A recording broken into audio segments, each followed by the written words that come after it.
درود شریف پڑھنے والے کی کشتی کبھی نہیں ڈوبتی، بلکہ درود شریف کی برکت سے ڈوبی ہوئی کشتیاں کنارے لگتی ہیں۔ درود پاک پڑھنے والوں کے مددگار اللہ اور اس کے محبوب صلی اللہ علیہ وسلم ہوتے ہیں۔ درود شریف سراپائے محبت ہے، اور اس محبت میں صرف ایک لمحے بھر کے لیے بھی اگر حاضری لگ جائے تو یہ جنت کی ساری نعمتوں اور لذتوں سے اعلیٰ و افضل ہے۔ روح کی راحت درود شریف میں ہے۔ کچھ حوروں کی تخلیق کا مقصد فقط آپ صلی اللہ علیہ وسلم کی شان میں درود و سلام پڑھنا ہے۔ یا الہی، تو کبھی ہمیں درود سے دور نہ ہونے دینا، اس کے بغیر ہماری زندگیاں نامکمل ہیں۔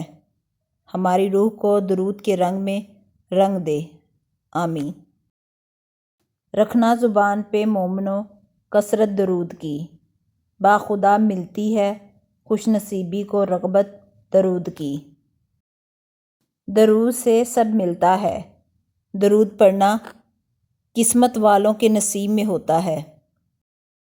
نصیب پر اپنے ناز کیوں نہ ہو مجھے اے خاک حرم، ان پر پڑھ کر درود میری قسمت سنورتی جاتی ہے۔ تجھ کو سکون قلب ملے گا ضرور، بس یادوں میں ان کے ڈوب کے ہر پل درود پڑھ۔ سکون کے واسطے کیا ڈھونڈنا طبیبوں کو، سکون کے واسطے آؤ درود پڑھتے ہیں۔ نیکیاں کم پڑ رہی تھی نامہ اعمال میں، ایک بار جو بھیجا درود کام آ گیا۔ یہ بھی فیض عشق ہے، ورنہ کہاں میں کہاں درود شریف۔ درود شریف سے بڑا کوئی خزانہ نہیں، پڑھ کے ہزاروں وظیفوں سے جو ایک کامل ہے۔ پڑھ مصطفیٰ پہ درود جس میں خود خدا شامل ہے۔